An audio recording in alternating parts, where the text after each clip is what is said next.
colors in your tattoo are black and red, so it shouldn't be too difficult. So what we're going to do for the first time around is we're going to do the whole tattoo, and we'll see what it looks like in 4 to 6 weeks. The process for removing a tattoo happens on a number of levels. The first thing that really comes out when you're removing a tattoo are the darker inks, the blacks, the dark blues, and they come out on a certain wavelength. After that, after we've done our first session, then we may come back and go to a different type of wavelength to get out the colors, the reds, the yellows, and the greens. Typically the greens are the most difficult color to get out. You'll hear a little beeping and then it'll let you get ready, okay? You'll get a little warning. Ready? Here we go.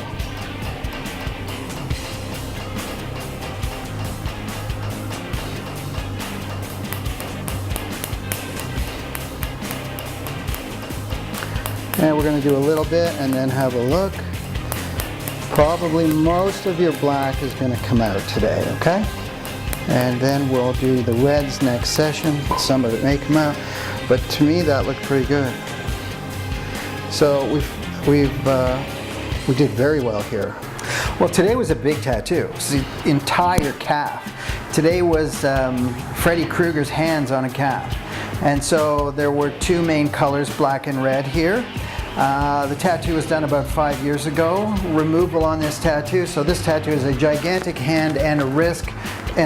So this totals 14 or 15 inches of tattooing at about 4 to 6 inches wide. Took about an hour and a half to do. So today we worked on getting out all the black, the first level of the blacks, and some of the reds. She'll come back in 4 weeks and then we'll make a decision at that point as to how much black is actually left, what kind of touch-ups we need to do, and then we'll concentrate on the reds. Well, I think these days with the new laser that we have, getting a tattoo removed is a whole lot easier than getting the tattoo done. I think 5 years ago, getting a tattoo removed was a pretty scary and painful experience. But you can see we took off a very large tattoo today at different depths, and my client really didn't have a pain level experience of more than 3 out of 10. And I think she actually slept through parts of it. So as long as we're careful, as long as I'm operating the laser in a good way, going at the right depths, you're not really going to experience anything tremendous. Before somebody decides to get their tattoo removed, they can think of a couple of things. The first thing they can think about is whether they want the entire tattoo removed because they don't like the tattoo or its location, or they can just think about if they're thinking about changing the tattoo or they don't like the tattoo as much and they'd like to alter it, they can save some money with the tattoo artist that they're seeing by just getting the tattoo lightened. So that's one decision that they need to make. The other decision that you really need to make is to come in for a consultation so we can sit down and talk about what your goals are for this, and so that I can make some decisions on the quickest route for removing. For aftercare for a tattoo removal is fairly simple. Your job is to keep the tattoo area clean and dry. We recommend that you put polysporin on it twice a day for the first 3 to 5 days, just to make sure that we're safe and you're not going to get sore. But then we want the area to dry out and we want the scab that forms to fall off. 90% of the time, 99% of the time, we get a complete removal. There are some inks that were made in the 90s, especially the greens, that have a high level of metal, and these can take a little bit of work. But we've got experience with getting tattoos 100% removed without any scarring. A spider vein is an expanded capillary that's aesthetically just not pleasing. It comes to the surface, so we can laser a spider vein out in seconds.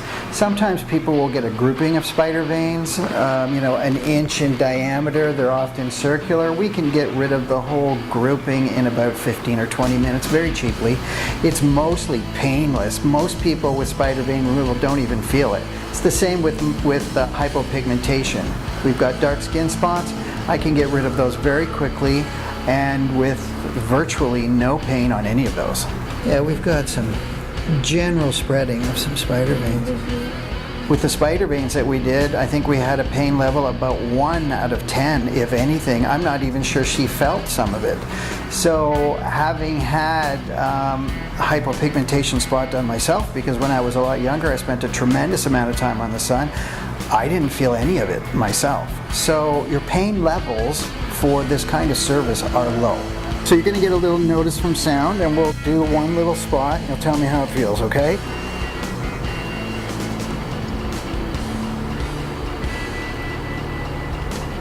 How do you feel anything? No. So these spider veins I'm working are just vanishing. Spider veins are gone. Once they're gone, they're gone. They don't grow back. We've just dissipated the spider vein. As people grow older, they may form more and more and more, so they can come in, but I'm not going to see a recurrence of a spider vein, I don't think, in the same place. Certainly a tattoo is not going to grow back, and hypopigmentation is the same as a spider vein. Once it's gone, it's gone.